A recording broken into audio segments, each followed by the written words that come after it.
জাহাঙ্গীর খানের গাজোয়ারি জায়গির এখন past tense, মানে অতীত।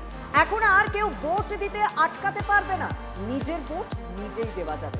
পুনর্নির্বাচনের আগে প্রাণ ভরে যেন স্বাধীনতা উপভোগ করছে ফলতা, আর মনের সুখে বাঘছাল পরা বিড়ালের বাপ্পা পান্ত করছে।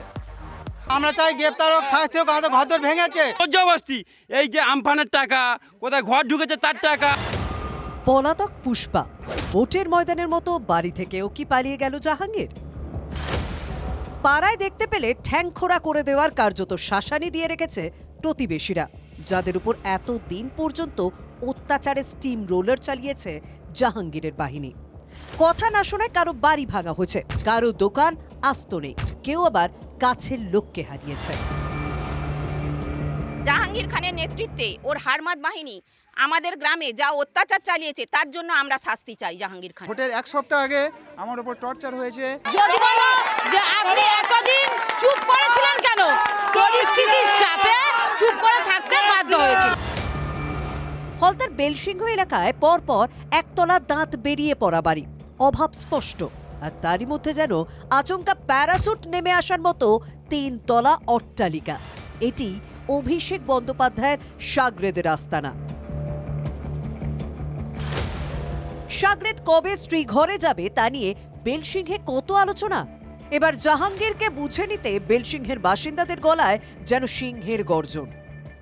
বাড়িতে গিয়ে এটা ক্যাম্পেনিং করে আসা হতো, মেয়ে পড়তে গিয়ে বাড়ি ফিরবে তো এইরকম ভাবে বলা হতো, তাহলে আমাদের নারী সুরক্ষা কোথায়? ভয় পেয়েছে, এখন আমাদের সাহস এসছে। এখন সে কোথায়, কালকে তো ছেলেকে নিয়ে চলে গেছে, বলতে পারবো না। কি মনে হচ্ছে ভয় পেয়ে গেছে, ওই জন্য সরে দাঁড়ালো? হ্যাঁ, ভয় পেয়েছে। প্রচার শেষের কয়েক ঘন্টা আগে সুরসুর করে লড়াই থেকে সরে যাওয়ার পর কোথায় জাহাঙ্গীর? বেলসিংহে তার অট্টালিকায় পৌঁছেছিলাম আমরা। এটাই জাহাঙ্গীর খানের বাড়ি এবং কলাপসিবল গেট দিয়ে লাগানো রয়েছে, ভেতর থেকে তালা বন্ধ রয়েছে। জাহাঙ্গীর দা ভিতরে আছেন? জাহাঙ্গীর দা ভিতরে কেউ আছেন? কেউ কোনো রকম সাড়া শব্দ করছেন না। জাহাঙ্গীরের বাড়ির ভিতর থেকে তালা, জনতার মুখ থেকে অনেক দিন আগেই তালা খুলেছে। ভোটের দিন ডায়মন্ড হারবার মডেলে গণতান্ত্রিক অধিকারের উপর তালা মেরে রাখা হতো। বললো তোমার শ্বশুর শাশুড়িকে ভোট দেওয়া যাবে না, তুমি যদি আমার দিতে চাও তাহলেই আমি তোমাকে দিতে দেব। আমার সামনে ও নিজেই দিয়ে দিল, আমাকে দিতে দেয়নি। সুইচে বোতাম টিপে ভোট দেবে, সেই সুইচটা দেখি ওদেরকে ভোট দিতে হয়েছে, লোক দাঁড়িয়ে থাকতো। অভিষেক ব্যানার্জির হুইপ ছিল যে এখানে 2 লাখ 2.5 লাখ ভোটে জিততে হবে, সেই হুইপ পালন করতে গিয়ে উনি নিজের বিধানসভায় ভোট করাতেন না। স্বঘোষিত পুষ্পার পিঠ টানে ফলতার রাজনৈতিক পরিসরই রাতারাতি বদলে গিয়েছে। যে সিপিএম কংগ্রেসকে দূরবীন দিয়ে খুঁজতে হতো, তারাই এখন জাহাঙ্গীরের পাড়ায় পতাকা টাঙিয়ে চ্যালেঞ্জ ছুটছে। আমার বাড়িতে তো উনি নিজেই হামলা করেছেন, একসঙ্গে দলবল নিয়ে গিয়েছিলেন। শুধু পার্টিটা ওনার পার্টি করতে হবে, আর কিচ্ছু নয়। একদম মন খুলে মারছি, আমরা আগে বেরোতে পারতাম না, আমরা পরাধীন ছিলাম বলে মনে হচ্ছে।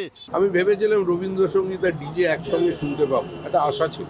খুব মিস করছি, তুমি চলে গেলে, বলে গেলেন। পুষ্পা পালালেও ইভিএমে অবশ্য বদনাম থেকে যাবে। ফলতায় এখন মূল লড়াই বিজেপির দেবাংশু পণ্ডা, সিপিএম এর শম্ভু কুর্মী, কংগ্রেসের আব্দুর রেজ্জাক মোল্লার মধ্যে। ফলতায় জাহাঙ্গীরের নামে অভিযোগের শুরু আছে, শেষ নেই। গ্রাম পেরিয়ে আলিপুরেও জাহাঙ্গীরের বিরুদ্ধে বিস্তর অভিযোগ।